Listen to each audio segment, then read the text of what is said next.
Hi, and welcome to Organizing Life's Daily Demands. My name's Peter Gordon, and I am the president of New York Financial Organizers. We're daily money managers. We help people pay their bills, file insurance claims.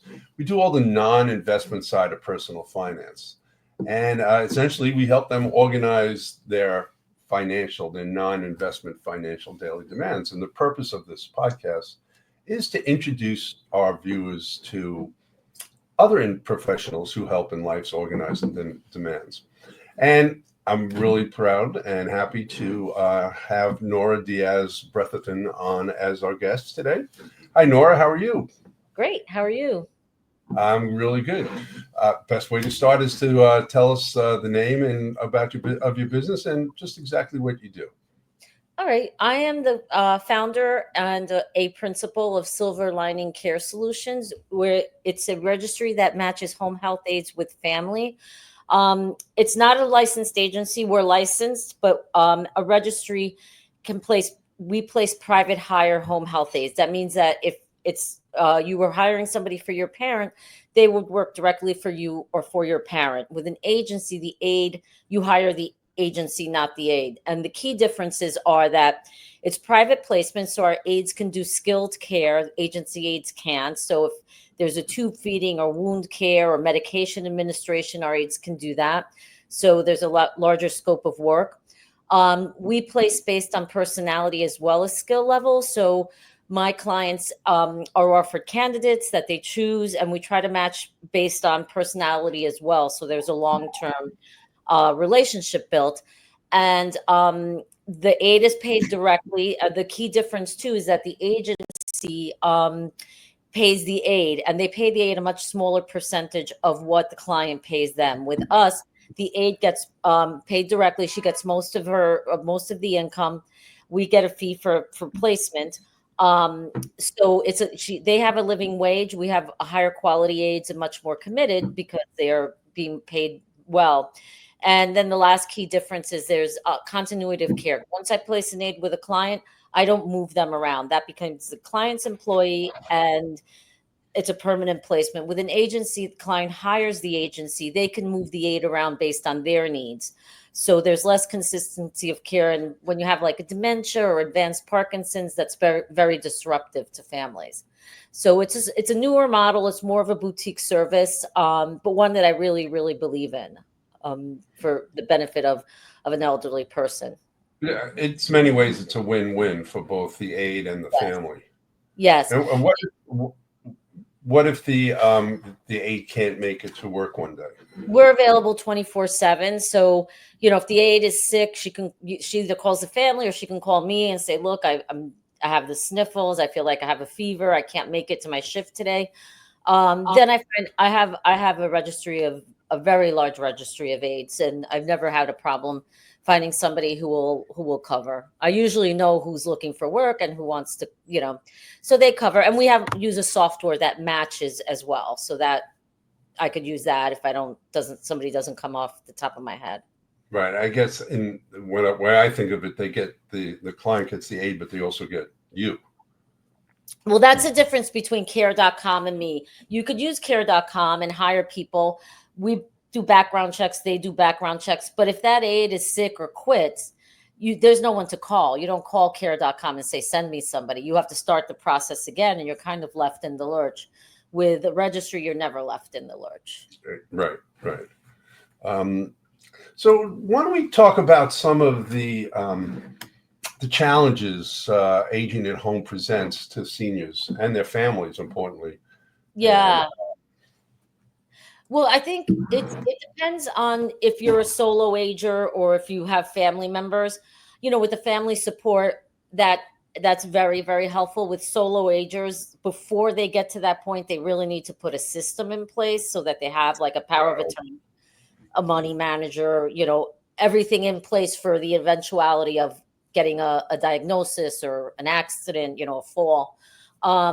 That's incredible advice. It's so simple, but so few people are doing that, and yeah, the demographic social ages is growing exponentially. it is the solo agers. I mean, even when there's a family member, we live in New York City, or, the way society is now, children don't generally always live near their parents. Right. They may be in California and in Texas, the parent is in New York or New Jersey. Then they're to age in place. You really kind of need a team, even if you have a child, like, that could consist of a care manager, a money manager, a visiting doctor service, somebody who can come and retrofit your home to age in place. If you have a lot of the houses that are colonial, eventually you may not be able to get up and down the stairs. What's that going to look like? So you really have to plan, not just for where you are right now, like, oh, my mom fell, she broke her arm, she's going to recover. That's just the beginning, right? Now, Yeah, I agree completely about the team approach. I like to say we're a spoke in the wheel, with a client's yes, wheel, and there are many spokes that support the wheel. correct. Yeah, exactly. That's a good way to put it. That, people, I think often the adult children, they'll just kind of trying to, okay, this fire started, let's stop, I shouldn't say that in this day and age, but this crisis, we'll manage this Right. crisis, that crisis, rather than, taking a holistic approach to saying, this is going to be a long road. How do we, build the structure, that the foundation for it? And, a Yeah. lot of when I have a client that'll come to me, like one example, the son, and he says, my mom has Alzheimer's. Physically, she's okay, but she needs some help. I said, okay, well, how many days a week, how many hours? It wasn't live-in, it's, just support. And he's like, well, I don't know. What do you think? And I said, well, I'm not a social worker. I said, I can't really advise you on that. I can get you the right person for her. I said, so I really recommend you go to, you have a session with a geriatric care manager. They'll do an assessment. They'll give you a care plan. They'll give you their recommendation, which they're trained for. And then you can either execute that care plan yourself, or you can use them to execute it, because she had long-term care insurance. And then he's asking me, well, how do I initiate this policy? I'm like, they're going to come and do an assessment, and a care manager is the one who's going to be able to guide you through that process. Well, that's a great segue to talk about care management and your new arrangement. Yes. So that's really exciting in 2025. I ran a registry for 8 years, so operationally, I really know the process of it, and recruitment and client relations. But I think registries really have the best balance when there are care managers involved. So that case I mentioned, I referred to my now partners, Dana and Sheila, and we just started sort of a collaboration. They referred some cases to me, and I realized, like, what I'm trying to do is really kind of overwhelming for one person, even in the future hiring somebody. So I reached out to them and I asked them if, they wanted to do to first a collaboration. Then I asked them if they wanted to partner and be equity partners. So they said yes. So now Silver Lining Care Solution has 3 principals: myself as the founder and principal, and then Dana Reish and Sheila Colt, who are MSWs, or Sheila, I think, is clinical social worker. So that brings that expertise where, if I don't know, if I'm not sure to guide a client, either I can send them to them for their care management expertise and an assessment. They have their own company still, Concierge Health, and that's separate. Or, just ask them, like, call them, what do you think about this? And then I can rely on their experience. So they were thinking of starting some sort of either an agency or a registry in the past. So it's just kind of timing. But they don't have the operational expertise that I do. Exactly. So they No, were starting from the beginning. It's a great fit. It's really a great fit. And I actually know them well. And we refer business to one another all the time. And that just by coincidence. And we did a podcast. That link will be in the text below the video and inside the audio podcast. And I tried to bring care managers into all my clients' situations, depending on the needs. But we say that geriatric care managers do the pills, daily money managers do the bills. Yeah. And that kind of divides us. Some Yeah. daily money managers want to do the care management. We stay in our own lane. Yeah, And I do too. I do yeah, too. I and think that's working, really and obviously, in that you saw the benefit of working with concierge, and I just love working with Dana and Sheila. So congratulations. thank you. Thank you. It's been really just pleasant, It's been Yeah, very yeah, we're kind of very symbiotic. We have very similar philosophies and, kind of just pleasant make you work as you spend a lot of time at work. I mean, you have to make it a little fun and, I believe in that, and they seem to believe in that too. So, well, they do. So it's been, it's only been a few weeks now, but we're excited. We're very excited. right. So let's go back to let's talk about how to make aging at home safe and manageable. Right. So actually, there's a lot of services now that are, sort of springing up that help with that. Um, like I said, I would start with a geriatric care manager, an assessment, because they're the ones that are going to be able to come in. They look at the living environment, they understand, they learn the lifestyle of the person, their goals. And that's important if you want to age at home, like what do you want that to look like? And then they can refer to professionals. And what I've noticed is there's a lot of services sort of springing up based on needs. Like in New York, which I think it's going to be big. There's a like a mobile ER, and they accept Medicare. Care to you. So yes, care to Or you. care for you. Care to you or Okay, care for you? care. Care I to think it's you. care to you. Care to you. Yeah. But one thing, my father had Parkinson's, and as his Parkinson's advanced, we had so many like ER visits that were like, he's dehydrated, he has a UTI. You spend hours and hours and hours in the ER. You go home with a prescription to, for penicillin, or, he just got hydrated. In the, this service can bring all of that to you. So, and then they'll like assess if it's something heart related or stroke related. They say call 911, go to the ER. But Right. there's just so many issues that can be dealt with at home, and I mean, I know that service as well, and I also had a similar experience. My mother had dementia, and then my father as well, and they would fall, and you'd have to call 911, and that's yeah, ridiculous. So this is a really good thing, and they're covered. They take Medicare now. yeah, care to you.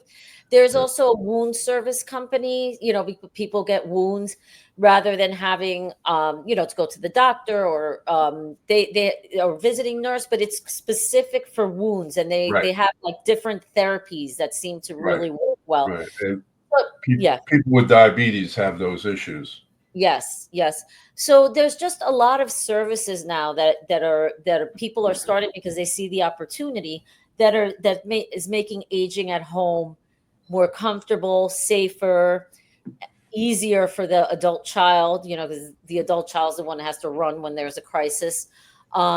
So even if you don't have a geriatric care manager, you can, for the sort of the sandwich generation, there's a lot of resources out there that they can educate themselves now to make that process a little So smoother.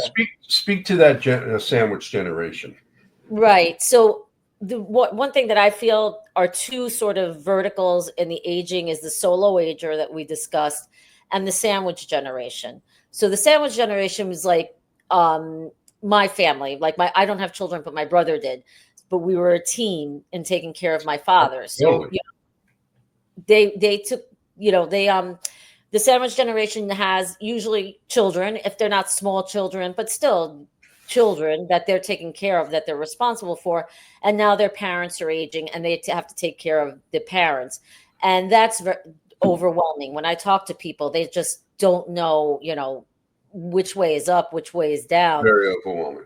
Very overwhelming. They're exhausted. They're stressed out. They're guilty. They feel guilt. There's a lot of guilt because are they giving enough attention to their parents? Are they giving enough attention to their children? So that generation is one that I feel needs a lot of, not just the services we're talking about, because they don't know the services exist. They need the education to say, what is a daily money manager? People don't know that. I'm taking Right. care of my Things are parents so too. decentralized. Yes. There's no one place to go, Yes. So if they know somebody like you or me who is in touch with all these different services, and that's a big part of what we do is to refer people. Yes. I got a call yesterday, and the person doesn't need a daily money manager; they need really more a financial advisor, and so I'm going to make that introduction. Yeah. And but again, it's like people don't know. People They just don't don't know. know. They don't know about your services or No. my services. Yeah. Or they don't know something as simple as the parent has a health crisis and there's no healthcare proxy. There's no, power of attorney. Yeah, And, that's you know, gigantic. That's yeah, that's and they just don't know that. yeah. Then they're scrambling. Oh my God, do you know somebody who could do it? Yeah, I know a trust in the states lawyer. Call this person. They don't know what they don't know until there's a crisis. Yeah. My partners with my son who's 30, going to be 32, and he has an estate plan, and he's constantly telling his friends, but also his friends' parents, you have to have an estate plan. You need a power of attorney. You need a healthcare proxy. You need a living will at the least. Yes. People don't really, they At don't the want to deal least, with just it. those things. They don't want to deal with it. And I think sometimes it's wishful thinking. You're really, when you deal with those things, you're dealing with somebody you love that you're like, wow, this is because they're going to die. They're going to be Oh, gone. it's like And buying insurance. People don't want to buy insurance because of the ramifications, but you're protecting yourself. yeah, yeah. So I think a lot of that is educating people. Well, so that being said, that people don't know your services, how do you propose we reach out to them? Yeah, that's what I was talking to your podcast producer of. That's the challenge that we're going to be facing is how do we get, because our services, everybody knows an agency, like everybody knows what an agency is. Registries are newer compared to agencies and tend to be smaller. So the challenge is communicating the service, because I've ran another registry for almost 7 years. Oh, And wow. yeah, and then I started Silver Lining Care Solutions. And one of the constant things is when I'm talking to them and explaining the differences, they're like, "Oh, wow, I didn't know this existed." And one thing that I will add is there is one element that is a little more challenged with the registry, but we mitigate that by the software we use. Is that because it's private pay, the client is responsible for paying payroll taxes and making sure that it's processed properly. So Right, we and insurance. insurances, yeah, disability, unemployment, family leave, we facilitate that. Our registry, Silver Lining Care Solutions. So we use a software that's partnered with a third party payroll processor. The client, puts their information, and then I manage the schedule and payroll's paid. And then I work with an insurance broker, and he helps the client obtain all the insurances and pay them, so that that's in compliance. So that challenge with the That's registry, huge. That's mitigate huge. that. Yeah, yeah, because that was a challenge in my former employment. We used to send them to somebody who, like, an accountant. Yeah. It's a higher cost, which he's wonderful. I'm not negating that. I'm just saying that with this It's more software, specialized and streamlined. it's a little more streamlined, and it makes it easier for the client because they're in crisis. So anything we can do to mitigate, the stress is important. And then once it's set up, it runs seamlessly. And then the next year they have to apply, get the insurance, renew the insurances. The That's it. the important thing to remember is, I mean, it's a decision for the individual who's doing the hiring if they want to use that or not, if they want to be paid off the book. Yes.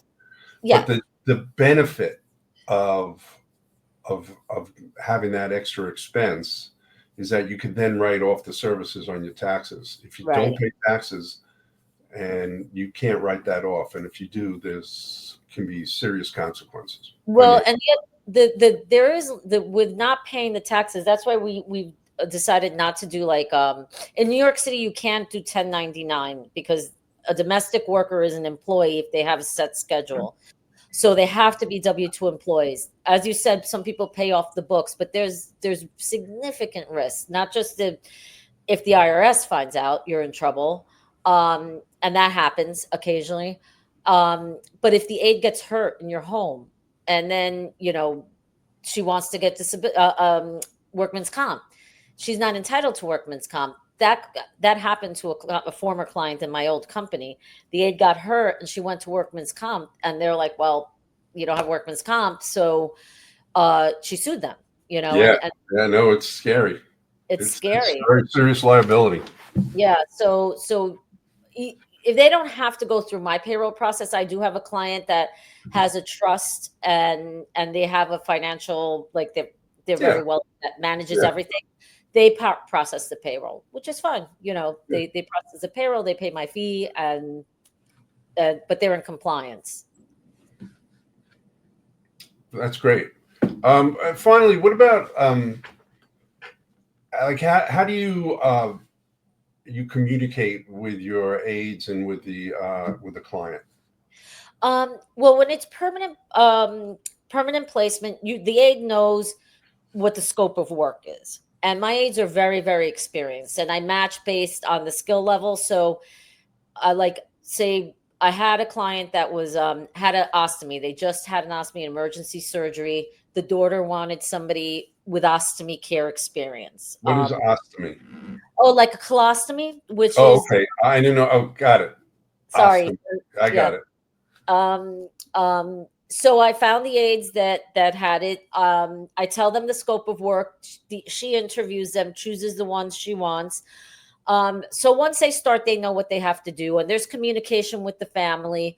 And then that's pretty much it. If there's a problem, the client calls me or the aide calls me.